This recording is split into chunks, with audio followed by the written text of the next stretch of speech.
Good morning, students. Again, welcoming you in the interest group and pressure group chapter 8 part 2 video. इस video में मैं आपको explain करूँगी कि दबाव समूहों की क्या क्या विशेषताएं हैं, दबाव समूह का महत्व क्या है, उपयोगिता क्या है। अगर मैं पार्ट 1 वीडियो की बात करूँ तो उसमें मैंने आपको दबाव समूह का अर्थ, दबाव समूह किस तरह से पॉलिटिकल पार्टीज़ और इंटरेस्ट ग्रुप से अलग है उस पर डिस्कस किया था, और क्या क्या इसके फीचर्स हैं, विशेषताएं हैं, डेफिनेशन क्या क्या है, कहाँ से इसका ओरिजिन हुआ था, ये सब हम पार्ट 1 वीडियो में देख चुके हैं। आप पार्ट 1 वीडियो को ज़रूर देख लें, तभी आप पार्ट 2 वीडियो देखेंगे तो आपको ज़्यादा अच्छे से एक्सप्लेन होगा। आज जो हम बात करने जा रहे हैं वो है दबाव समूह के कार्य, महत्व और उपयोगिता के ऊपर। तो इसमें आज हम जानेंगे कि दबाव समूह की उपयोगिता और महत्व क्या क्या हैं। Functions, importance and utility of pressure group. अगर सबसे पहले हम बात करें कि सबसे पहले उपयोगिता क्या है, तो राजनीतिक दलों की तरह ये भी एक जनमत का निर्माण करता है, पब्लिक ओपिनियन का निर्माण करता है, यानी कि लोगों की इच्छा क्या है, लोग क्या चाहते हैं, इसके बारे में जानने का प्रयास जो है दबाव समूह करते हैं। दबाव समूह बहुत सारे ऐसे प्रश्न होते हैं, प्रश्नों पर जनता को शिक्षित करते हैं, प्रश्नों के जवाब ये पाते हैं। तो इस तरह से पब्लिक की ओपिनियन का पता चलता है, जनमत का पता चलता है कि जन क्या मत देती है, जनता क्या चाहती है। वे अपने जो प्रचार लेख हैं, भाषण हैं, समाचार पत्र हैं, सम्मेलन, सभाएं जितने भी हैं, उनसे अपने लक्ष्यों का प्रचार करती हैं। बड़े बड़े हित समूह अपने समाचार पत्र और पत्रिकाएं तक भी निकालते हैं और अपने विचारों का प्रचार करते हैं, और इन विचारों से जो लोग सहमत हैं, नहीं सहमत है, ये भी आंकड़ा ये लोग रखते हैं। इससे पता चलता है कि लोग वास्तव में चाहते क्या हैं। फिर है चुनाव में सक्रिय योगदान। देखिए, भागीदारी मैंने यहाँ पे गलत लिख दिया है, चुनाव में सक्रिय भागीदारी नहीं करते हैं, ये योगदान करते हैं। तो इसलिए हिंदी में इसको एक्टिव रोल इन इलेक्शन में योगदान कर सकते हैं चुनाव में सक्रिय योगदान, क्योंकि भागीदारी का मतलब होता है चुनाव में इलेक्शन लड़ना। लेकिन प्रत्यक्ष तौर पर जैसा कि दबाव समूह आप जानते हैं चुनाव में भाग नहीं लेते हैं, लेकिन हाँ, चुनाव की जो प्रक्रिया होती है उसको जरूर प्रभावित करते हैं अपनी। ये जो है जैसे कि राजनीतिक दल हैं, राजनीतिक दलों से इस तरह की साठगांठ रखते हैं कि अगर आप सत्ता में आए तो हम हमारी ये बातें आप मानेंगे, हमारे ये हित करने की कोशिश करेंगे, और राजनीतिक दल भी सहमति देते हैं, बदले में ये वोट भी देते हैं, चंदा भी देते हैं ऐसे दलों को। इसके अलावा कई बार ये ऐसा नहीं है कि किसी एक ही पार्टी से ये संपर्क या गठन बना कर रखते हैं, ये बहुत सारी पार्टी से, विरोधी दलों से भी अपना गठन बना के रखते हैं ताकि उनसे भी हितों की पूर्ति हो सके। अगर एक सत्ता पक्ष नहीं आएगा तो दूसरा अगर सत्ता में आ जाता है तो दोनों से ये साठगांठ रखते हैं कि जो भी सत्ता में आए लेकिन उनके हित जरूर पूरे होने चाहिए। इसके लिए वो समय समय पर चंदा भी देते रहते हैं और भी अनेक तरह की सुविधाएँ प्रोवाइड करवाते रहते हैं। तो इस तरह से एक सक्रिय भागीदारी का निर्माण करते हैं। सरकार की निरंकुशता पर नियंत्रण, यानी कि control on absoluteness of government. प्रत्येक शासन व्यवस्था में जो है शक्तियाँ सरकार के हाथों में केंद्रित होती हैं, तो सरकार के पास इतनी शक्तियाँ, वो उनका मिसयूज़ ना कर ले या फिर अपनी तानाशाही ना चलाने लग जाए, इस चीज़ का ध्यान दबाव समूह रखते हैं। और दबाव समूह इतना दबाव बनाकर रखते हैं सरकार के ऊपर कि वो जनता के हितों की पूर्ति करें या पर्टिकुलर व्यवसाय के हितों की ज़रूर पूर्ति करें, वो अपने आप में निरंकुश ना बन जाए। तो दबाव समूह का ये भी एक महत्वपूर्ण काम देखा गया है कि ये जो है तानाशाही सरकार का जो एक छत्र राज चलता है उसको रोकने का ये प्रयास करते हैं। फिर समाज और शासन में संतुलन स्थापित करने का बहुत महत्वपूर्ण काम है। समाज क्या चाहता है इसकी खबर सरकार को देना, सरकार क्या चाहती है इसकी खबर समाज को देना, दोनों के बीच में दोनों के हितों को संतुलित करने का काम दबाव समूह करते हैं। व्यापारी, किसान, मजदूर, जाति, धार्मिक समुदाय अपने हितों को प्राप्त करने के लिए एक दूसरे से प्रतियोगिता करते हैं, जिससे समाज और शासन में संतुलन स्थापित होने में नुकसान हो सकता है। तो ऐसे में कौन क्या चाहता है, सरकार के लिए क्या सही रहेगा जिससे देश में शांति व्यवस्था बनी रहे, तो ये सारी चीज़ों का ध्यान दबाव समूह रखने में बहुत अधिक सक्षम है। तो ये एक लाभ भी देखा गया है। कानून निर्माण में सहायता करता है, यानी कि दबाव समूह, अगर आप देखेंगे कोई दबाव समूह जैसे फिक्की है, देश का एक बड़ा दबाव समूह है, जितनी भी कमर्शियल कंपनीज़ हैं उनके लोगों का एक समूह है, वो ऐसे ही समूह नहीं बन गया, उसमें बहुत सारे विशेषज्ञ होते हैं, बहुत सारे इंटेलेक्चुअल लोग होते हैं जो उस विषय विशेष की अच्छे से जानकारी रखते हैं, सूचनाएं रखते हैं। तो ये सूचनाएं जो है, ये जो जानकारियां हैं, कहीं ना कहीं कानून बनाते वक्त बहुत अधिक लाभकारी होती हैं। जब भी कानून बनाया जाता है तो ऐसे ऐसे विशेषज्ञों को, ऐसे ऐसे दबाव समूह के लोगों को रखा जाता है अपने साथ में। फॉर एक एग्जांपल मैं बताती हूँ, मान लीजिए कि कोई मुस्लिम कम्युनिटी पर कानून बनने जा रहा है, तो मुस्लिम कम्युनिटी पे कानून बनने जा रहा है तो कोई मुस्लिमों का ऐसा एक समूह होगा जो कि अपने हितों के लिए एकत्रित हुआ है, या फिर अपने हितों के संरक्षण के लिए, कि सरकार उनके जो हित है या जो एक कॉमन नीड होती है उनको ख़त्म ना कर दे, या सरकार उनके ऊपर किसी तरह का गैर जरूरी कंट्रोल ना ला दे, इस चीज़ से बचने के लिए वो लोग संगठित हो रखे हैं। अब सरकार कोई कानून बना रही है मोमडन कम्युनिटी को लेकर, तो ऑब्वियसली इसके जो सदस्य होंगे, जो खास जानकार होंगे, उनसे वो राय मशवरा करेंगे, उससे सूचनाएं लेंगे, उससे जानकारियाँ लेंगे कि आपकी कम्युनिटी के लिए क्या ये कानून कितना सही रहेगा, इसमें क्या क्या चेंजेस लेके आए जा सकते हैं। तो इस तरह से क्या है, कानून निर्माण करते समय ऐसे ऐसे जो दबाव समूह होते हैं, इनसे हेल्प ली जा सकती है, क्योंकि इसमें बहुत अच्छे ज्ञानी पुरुष इसमें शामिल होते हैं। फिर ये जो दबाव समूह है, ये प्रोफेशनल व्यवसायों जो होते हैं, उनके खास व्यवसायों का प्रतिनिधित्व करते हैं।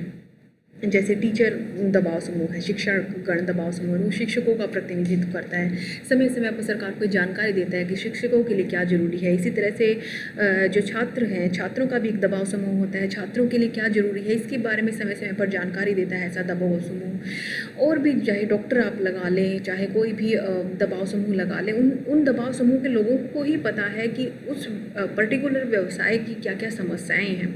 तो इस तरह से ये अपने अपने व्यवसाय को प्रतिनिधित्व करते हैं ताकि अधिक से अधिक समाज के वर्ग को जो है लाभ पहुंच सके। उसके बाद व्यक्ति और सरकार के बीच का संपर्क बनाते हैं, जो कि मैं एक तरह से समाज और शासन में संतुलन स्थापित करने की बात कह चुकी हूँ कि व्यक्ति के हित क्या है, सरकार के हित क्या है, दोनों के हितों के बीच की कड़ी के तौर पर काम करते हैं।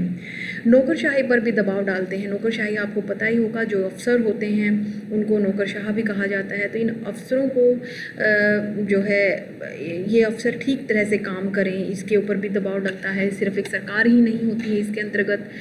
आप देखते होंगे कि आपकी कोई सड़क ख़राब है तो आप जो है डीसी के ऑफिस के आगे आप हड़ताल कर रहे हैं, ऐसा कुछ कर रहे हैं, तो वो क्यों करते हैं आप? क्योंकि डीसी जो है वो अफसर है, डीएम है, एसडीएम है, आईपीएस जो होती है वो अफसर हैं आपके ज़िले के, और इस ज़िले की शासन व्यवस्था को, स्वास्थ्य शिक्षा व्यवस्था को संतुलित और सक्षम बनाना उनकी जिम्मेदारी है। तो आप ऑब्वियसली उनके पास जाकर अपना विरोध प्रदर्शन या अपनी मांग मनवाने का प्रयत्न करेंगे। तो इस तरह से एक प्रकार से अफसरों के ऊपर भी ये जो दबाव समूह होते हैं, ये दबाव डालने का प्रयास करते हैं।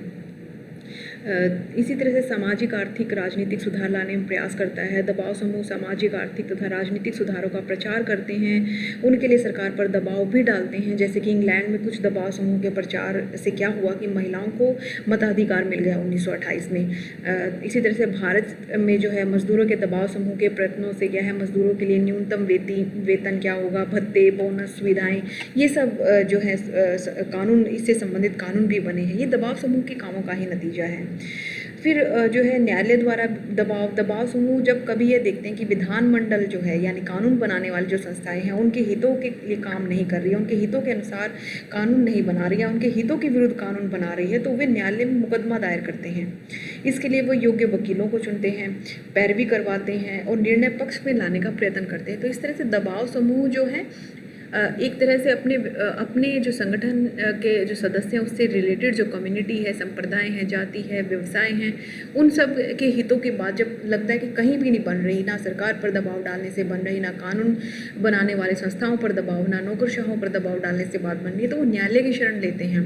और उस न्यायालय की शरण में देखिए वो धन भी इकट्ठा करेंगे सभी पूरे अपने संगठन से, और वो अच्छे वकील भी खड़े करेंगे, सारे जो प्रोसेस है उसका खर्चा वो देंगे। तो इस तरह से क्या है, ये एक प्रकार से हितों को पूरा करने के लिए हर तरह के माध्यम अपनाने का प्रयास करते हैं, जो कि लाभकारी होता है अंततः देश की जनता के लिए। अब दबाव समूह के लाभ अगर बात करूँ तो राजनीतिक शिक्षा देते हैं दबाव समूह, यानी कि किसी व्यक्ति के क्या क्या-क्या अधिकार हैं, राजनीतिक अधिकार, उनके बारे में जागरूक करता है, जनमत तैयार करता है, ये दबाव समूह के काम है। विशेषज्ञों द्वारा प्रचार होता है, अभी जो मैंने बताया था कि कानून निर्माण करने में इन दबाव समूह के जो विशेषज्ञ होते हैं, उनको लिया जाता है। तो ये भी एक चीज़ देखी गई है कि ये विशेषज्ञ जो होते हैं, इन इन विशेषज्ञों द्वारा सूचनाएँ और आंकड़े एकत्रित किए जाते हैं। ये आंकड़े तैयार कर लेने के बाद ये सरकार को प्रोवाइड करवा सकते हैं और अपनी बात को और भी पुख्ता कर सकते हैं। और इनके जो आंकड़े हैं, इनका सरकार भी फ़ायदा उठा सकती है। तो इस तरह से कि दबाव समूह का लाभ भी है। विशेष वर्गों के हितों की रक्षा करते हैं। देखिए, हित समूह का सबसे बड़ा लाभ यही है कि इनसे विशेष हितों की रक्षा होती है। ये सरकार पर दबाव डालकर या अन्य माध्यमों से सरकार की नीति को अपने हित में करने का प्रयास करते हैं। यदि इनके विरुद्ध होते हैं तो ये इसका विरोध भी करते हैं, जो शायद एक व्यक्ति ना कर पाए तो और लोगों के समूह से जो बात बन सकती है, वो बात बनाने का प्रयास जो है ये दबाव समूह करते हैं। अब अगर हम दबाव समूह के साधन और कार्यप्रणाली की बात करें, methods and working system of pressure group, तो ये किस तरह से दबाव डालते हैं, कौन कौन से वो साधन हैं जिससे वो सरकार पर दबाव डालते हैं, नौकरशाहों पर या किसी पर भी दबाव डालकर अपनी बात या अपने हित को मनाने का प्रयास करते हैं। तो उस पर हम डिस्कस करेंगे। तो दबाव समूह का जो सबसे पहला जो हथकंडा देखा जाता है, साधन मेन देखा जाता है, वो है प्रचार करना। अधिक से अधिक प्रचार करना, सभाएं करना, समाचार पत्रों में अपने विज्ञापन देना, विभिन्न जो न्यूज़ होती हैं या फिर खुद की समाचार पत्र पत्रिकाएं करना, लाउड स्पीकर से प्रचार प्रसार करना। तो अपनी बातों का प्रचार प्रसार करके भी ये जो है अपनी बात मनाने का प्रयास करते हैं कि जितना ज़्यादा प्रचार प्रसार होगा उतनी ही जनता इनसे कनेक्ट करेगी, जितनी ज़्यादा जनता होगी उतना ही ज़्यादा सरकार पर दबाव बढ़ेगा। तो इस तरह से प्रोपेगेंडा को क्रिएट कर कर भी ये जो है प्रेशर ग्रुप काम करते हैं। फिर अगर मैं सेकंड पॉइंट की बात करूँ तो विशेषज्ञों की सेवाएं लेते हैं। ये मैं ऑलरेडी 2 बार डिस्कस कर चुकी हूँ अलग अलग पॉइंट में कि जब इन दबाव समूह को अपनी बात रखनी होती है या अपने कुछ आंकड़े प्रस्तुत करने होते हैं या कुछ नॉलेजफुल अपने दबाव समूह से रिलेटेड इनको कोई कानून बताने होते हैं, तो ये उन विशेषज्ञों की राय लेते हैं, उन सेवाएं लेते हैं जिनको इन विषयों पर अच्छे से जानकारी है। तो इस तरह से ये जो और देखिए, कोई विशेषज्ञ अपनी बात को रखता है, वो बहुत ही लॉजिक के साथ और बहुत ही पॉइंट के साथ अपनी बात को रखता है, तो ऐसे में उसकी बात को डिनाई कर देना एक आम आदमी के मुकाबले में बहुत आसान नहीं होता सरकार के लिए। तो सरकार जो है ऐसे विशेषज्ञों द्वारा जो राय प्रस्तुत की जाती है उनको एक्सेप्ट करती है, उनको मानती है, उनके ऊपर सोच विचार करती है, विचार विमर्श करती है ताकि वो सॉल्यूशन निकाल सके चीज़ों का। तो दबाव समूह जब भी अपनी बात रखते हैं तो हमेशा ही वो कोशिश करते हैं कि ज़्यादा से ज़्यादा विशेषज्ञों के द्वारा बात को रखा जाए। इनकी निर्वाचन में रुचि है, हालांकि भागीदारी नहीं करते हैं चुनाव वगैरह में, चुनाव नहीं लड़ते हैं, अपने उम्मीदवार नहीं खड़े करते हैं, लेकिन अप्रत्यक्ष तौर पर ये बहुत रुचि दिखाते हैं। ये जो है अपने विचारों का समर्थन करने वाले उम्मीदवारों को खड़ा करते हैं, पार्टी का टिकट दिलाने, उन्हें सफल बनाने का प्रयास करते हैं। वे विरोधी विचार रखने वाले उम्मीदवारों को हराने के लिए भी प्रयत्न करते हैं। वे अपने समर्थकों को विजयी बनाने के लिए उनकी आर्थिक सहायता भी करते हैं और अपने समाचार पत्रों या पत्रिकाओं द्वारा उनके पक्ष में प्रचार भी करते हैं। चुनाव के बाद व्यापारिक संगठन, उद्योगपति, सत्तारूढ़ अपने समर्थक सदस्यों को धन देकर अब सरकार की नीतियों को प्रभावित करने का प्रयास करते हैं। तो ये भी एक महत्व है, एक जो है साधन है। फिर है उच्च पद देकर, बड़े बड़े उद्योगपति जैसे टाटा, बिरला, अंबानी, ये सब जो है अपनी शिक्षा संस्थाएं, अस्पताल, अन्य सामाजिक, आर्थिक, धार्मिक संस्थाएं स्थापित इन्होंने कर रखी हैं। वे मंत्रियों, विधायकों, उच्च सरकारी अधिकारियों के बच्चों, परिवार के अन्य सदस्यों को अपने उद्योगों, संस्थाओं में उच्च पदों पर नौकरियां भी देते हैं। ये भी एक फैक्ट है कि इतने बड़े बड़े लोगों के बच्चों को, इतने बड़े बड़े लोगों को नौकरियां देना भी कहीं ना कहीं सरकार की नीतियों को प्रभावित कर जाता है। गोष्ठियां व विचार विमर्श का प्रबंधन करवाते हैं समय समय पर। गोष्ठी और विचार विमर्श का मतलब ही ये होता है कि एक लोगों का समूह, एक ऐसी व्यवस्था जहाँ पर लोग जो है बैठकर अपनी समस्याओं को डिस्कस कर सके। उनमें बड़े बड़े मंत्रियों, नेताओं, सरकारी अधिकारियों, विशेषज्ञों को बुलाया जाता है, रिपोर्ट तैयार की जाती है, फिर वो रिपोर्ट जो है संबंधित अधिकारी को भेजी जाती है, समाचार पत्रों में प्रकाशित की जाती है, जनता तक अधिक से अधिक पहुँचाई जाती है ताकि एक तरह से जनमत का निर्माण हो सके। फिर अगर मैं बात करूँ लॉबिंग, ये मोस्ट इम्पोर्टेंट है। ये जो है 2-2 नंबर के क्वेश्चन के लिए बहुत इंपॉर्टेंट है। Sixth point, lobbying. लॉबिंग क्या होता है, इसको जान लेना बहुत ज़रूरी है। देखिए, लॉबिंग का अर्थ होता है जो कानून बनाने वाली संस्थाएं होती हैं, जैसे विधानमंडल है, उसके सदस्यों को प्रभावित करना, अपने हितों में कानून का निर्माण करवाना। अब ये इस जो लॉबिंग है, इसके पीछे मैं एक स्टोरी बताती हूँ ताकि आपको लॉबिंग याद रहे। एक्चुअली ये जो लॉबिंग शब्द है ये अमेरिका से आया है, वहाँ पर बहुत होती है ये लॉबिंग। और ये कहाँ होती है, कौन करता है? जितने जितने बड़े बड़े व्यवसाय वाले या बड़े बड़े जो मालिक होते हैं फैक्ट्रीज़ के, या बड़े बड़े उद्योगपति होते हैं, अमेरिका में क्या होता है, जब भी कानून पास होने वाला है होता है, किसी भी कोई कंपनी लॉ होने वाला होता है पास, या कोई ऐसा आर्थिक कोई इकोनॉमी को प्रभावित करने वाला कोई कानून पास होने लगता था, तो जो ये बड़े बड़े उद्योगपति हैं, ये जो है वहाँ पर जब कानून बनने के लिए जो वहाँ सीनेट है, वहाँ पर जाकर बैठ जाते थे उनकी लॉबीज़ में। जैसे कि नीचे तो बैठने आप अगर हमारी संसद भी देखेंगे तो देखेंगे कि नीचे तो सांसद बैठे हुए हैं, सामने अध्यक्ष हैं, लेकिन अगर चारों तरफ देखें तो लॉबी बनी होती है ऊपर की तरफ, जहाँ पर आम लोग भी बैठ सकते हैं। आप कभी अगर पॉलिटिकल साइंस की टीचर्स आपका कभी टूर विज़िट करवाते होंगे तो कई बार जो पार्लियामेंट है इनकी विज़िट करवाते होंगे तो आपको ऊपर बैठने के लिए कहा जाता है। वहाँ से आप देख सकते हैं कि क्या चल रहा है, क्या क्या संसद की प्रक्रिया है, कौन भाषण दे रहा है, कैसे भाषण दिया जा रहा है, कैसे कानून पास होते हैं। तो इस तरह की प्रोसेस होती है।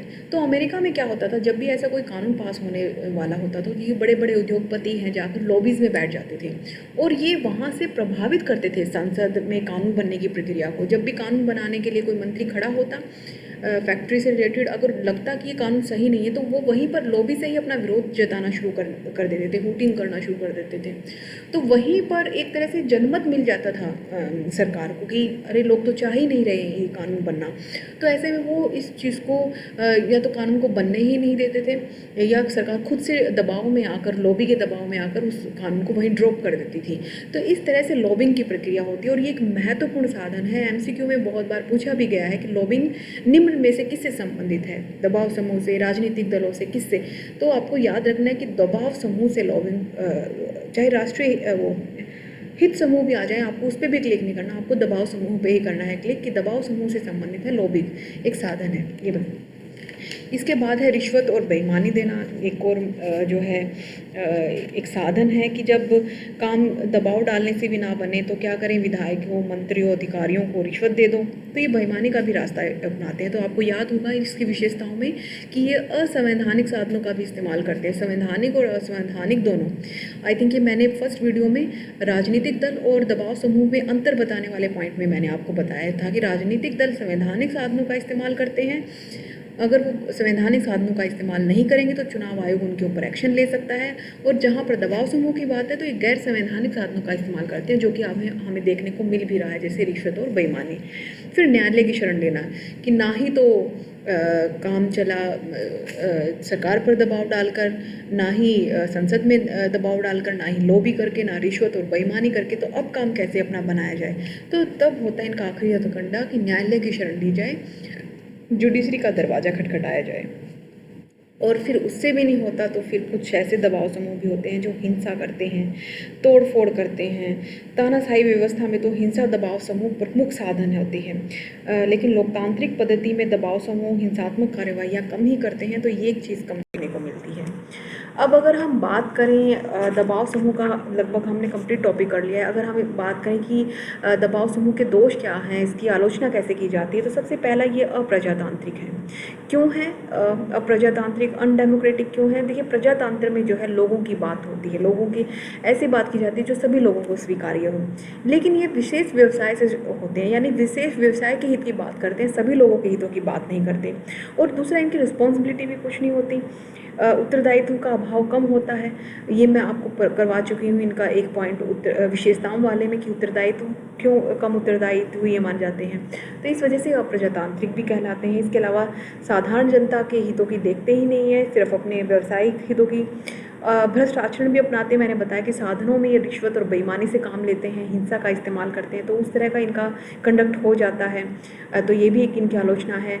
राष्ट्रीय हित को खतरा हो जाते हैं ऐसे दबाव समूह, क्योंकि ये जो दबाव समूह है इनके आपस में भी इनके बीच में अपने हितों को लेकर संघर्ष हो जाते हैं।